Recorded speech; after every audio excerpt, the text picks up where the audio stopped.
And here we are at the final step of our path. So that's about audit of non-financial reports. Again, I will start with financial reports since when we talk about audit, we primarily think about audit of financial statements, although there is a wide set of audit types, as you can see. Audit of financial statements is also known as external audit. Besides the external, there is also an internal audit. After that, public or state bodies are subject to statutory audit. Audit of information systems is very important in today's world of technological innovations. And this is, of course, not all. There are also other types of audits, but let's focus on the relevant types regarding the non-financial reporting. First, we have to distinguish between internal and external audit. Internal auditing is an independent, objective assurance and consulting activities designed to add value and improve an organization's operations. That's basically the definition of the Institute of Internal Auditors. The main characteristics of internal audit are the following. So it is carried out by persons employed in the entity whose operations are being evaluated. All activities of the entity fall within the scope of internal audit. Criteria for internal auditing are goals of the organization, its policies and regulations, while internal audit standards and code of ethics for internal auditors represent evaluation procedure. Result of internal auditing is an internal auditor's report followed by monitoring the execution of recommendations which are set in that report. Internal audit provides both assurance and advisory services.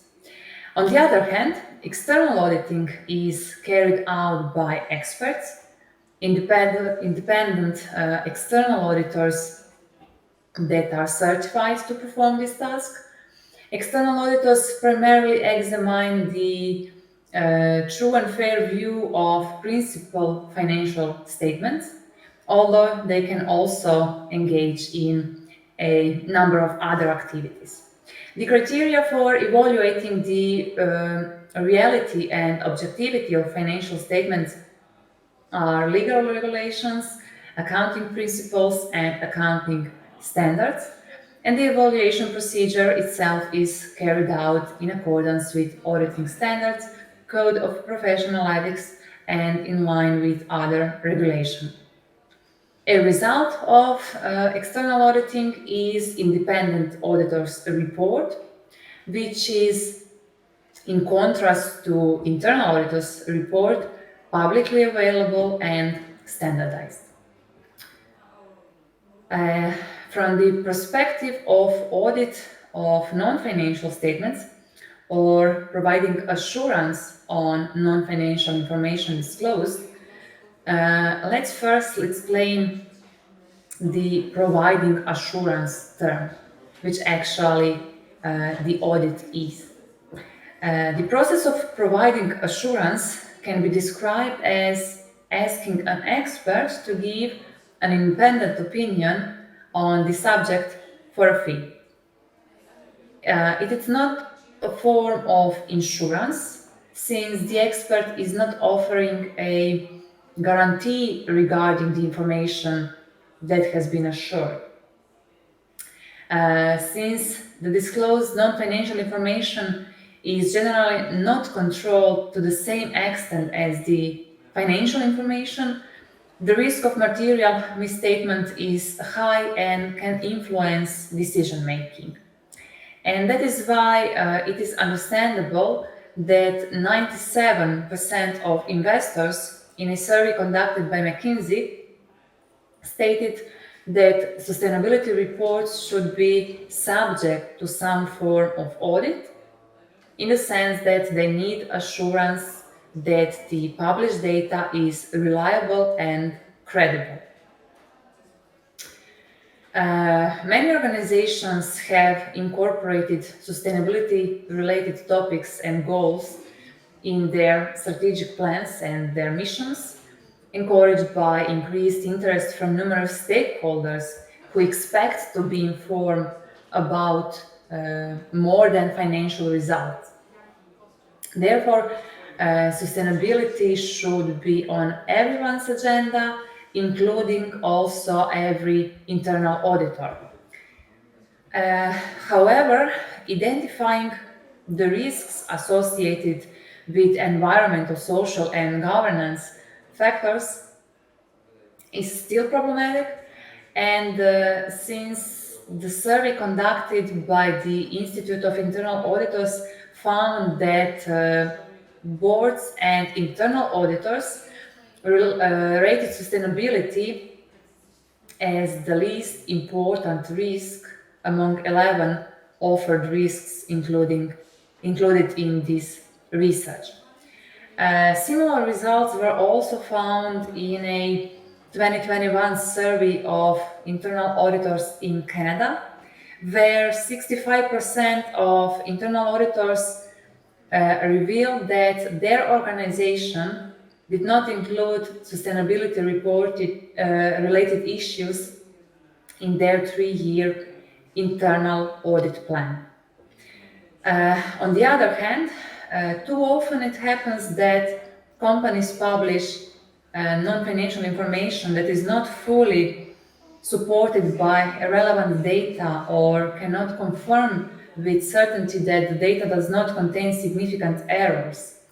So, risks that emerge when it comes to ESG issues include reliance on data collected by third parties, potential reputational damage resulting from misreporting, and the very real possibility that a company may be obliged to meet certain sustainability targets that it actually cannot meet.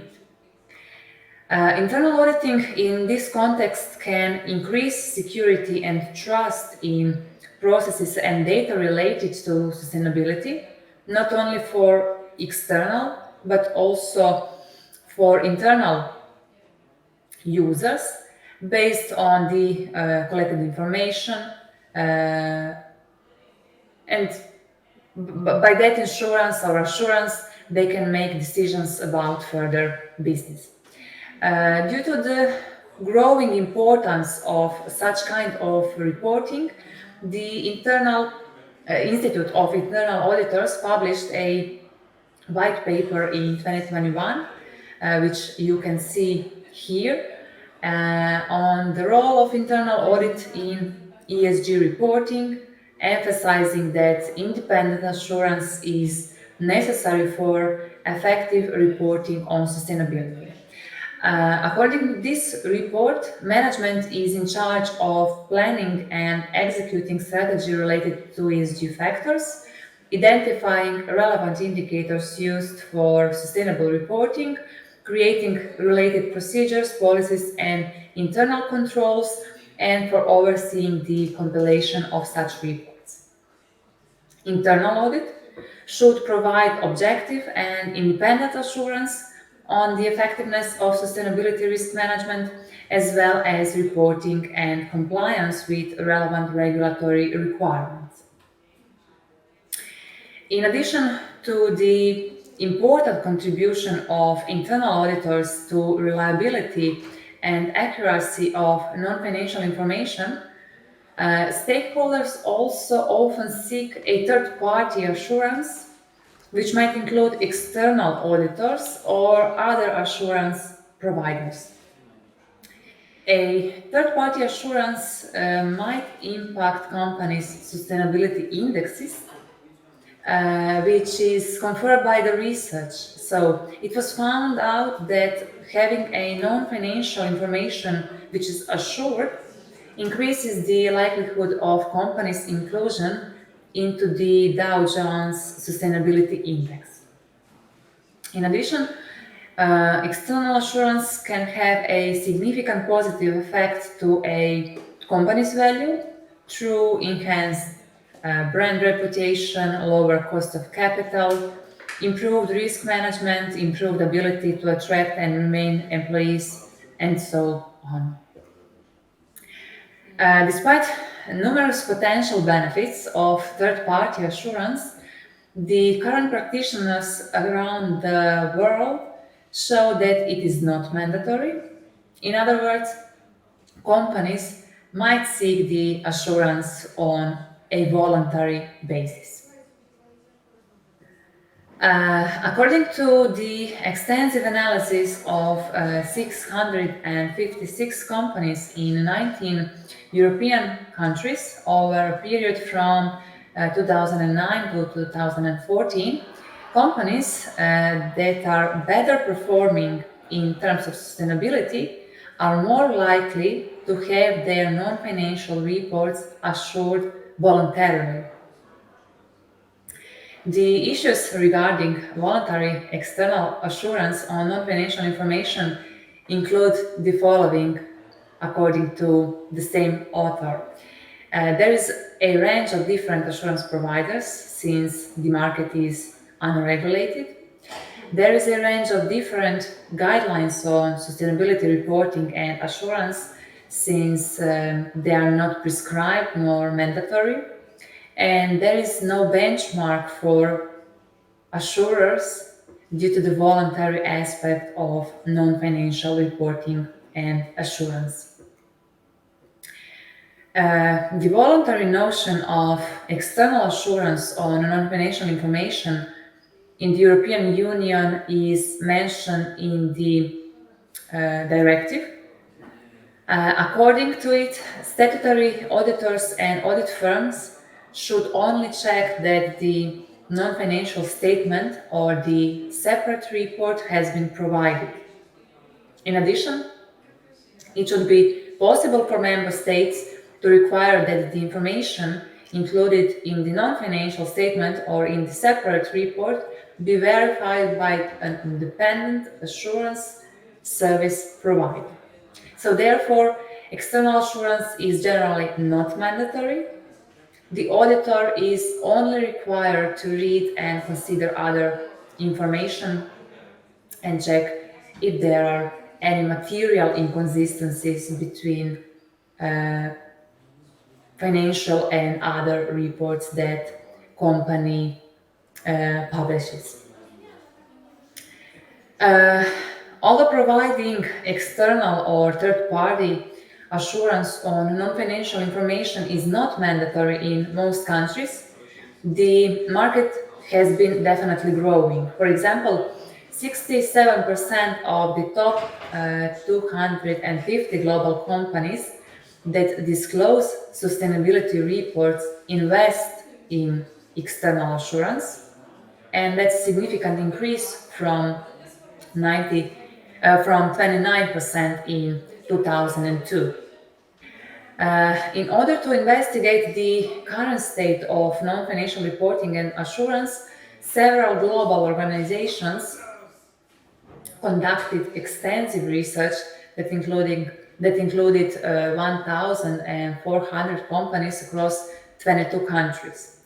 The criterion for selecting companies was the largest market capitalization, and the research results show that 91% of analyzed companies disclose some level of sustainability information, while 51% of those companies provide some level of assurance on that information disclosed. The European Commission has recognized that there is a widening gap between the sustainability information companies report and the needs of the intended users of that information. This type of thinking resulted in the proposal for a new directive that would significantly amend the current non-financial reporting directive I already referred to. The Commission states also that the final goal is to have the same type of assurance on financial statements and non-financial statements, but in their opinion, the non-financial reporting is still not mature enough. So, based on everything I said, we can conclude that audit of non-financial statements is needed to provide assurance on ESG disclosures, and it seems it will sooner than later be mandatory for certain undertakings and primarily large ones.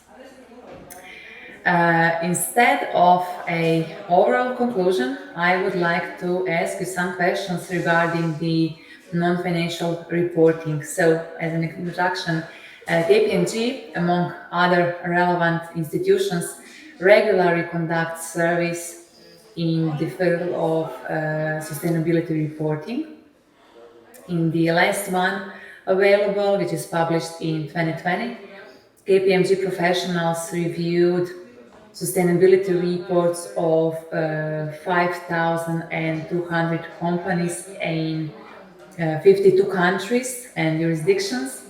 And I have extracted some questions for you. So, based on my first and second lectures, please turn the mic on.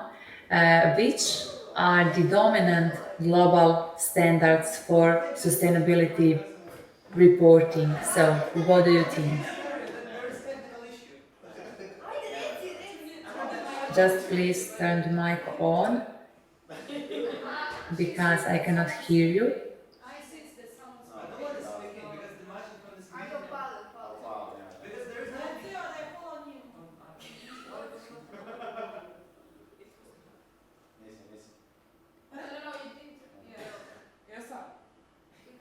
So I can see you, I can hear you now. So I am waiting for the answer. Which are the dominant global standards for sustainability reporting? What do you think?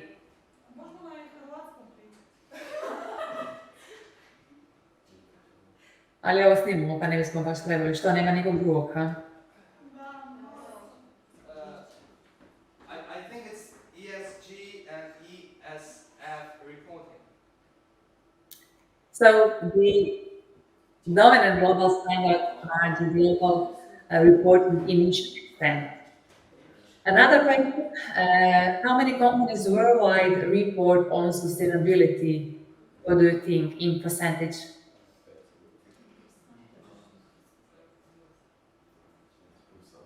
It's 80%. 80%. How many of the top 100 companies in Japan and Mexico report on sustainability, in your opinion?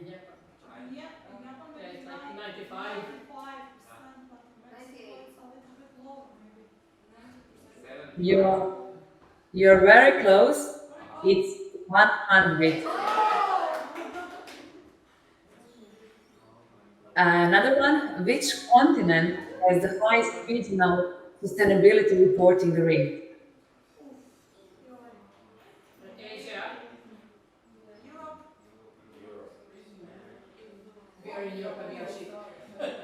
North America. How many companies in North America report on sustainability?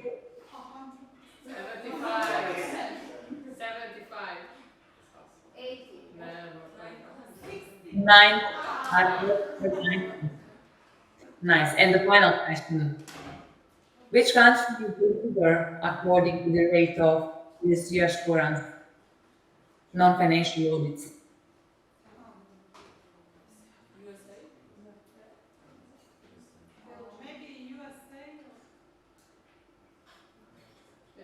One in Europe? UK. From Europe. From Europe. It's France. France. Okay, so to conclude, integrating sustainable reporting into business practices is highly important to meet the stakeholders' needs today. Of course, conducting business in a sustainable way is the priority, but it also has to be publicly reported.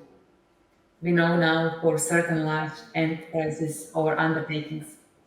Uh, an accurate and fair view of what financial and non-financial information is key in obtaining and holding stakeholders' trust. So to increase assurance of transparent reporting practices, internal and external audit of non-financial statements are of great importance and they have to be encouraged. So here I will conclude my presentation. Here you can see the references I used. And once again, I would like to thank my colleagues for their contributions within this ebook, and I would like to thank to you for your attention and patience. Thank you.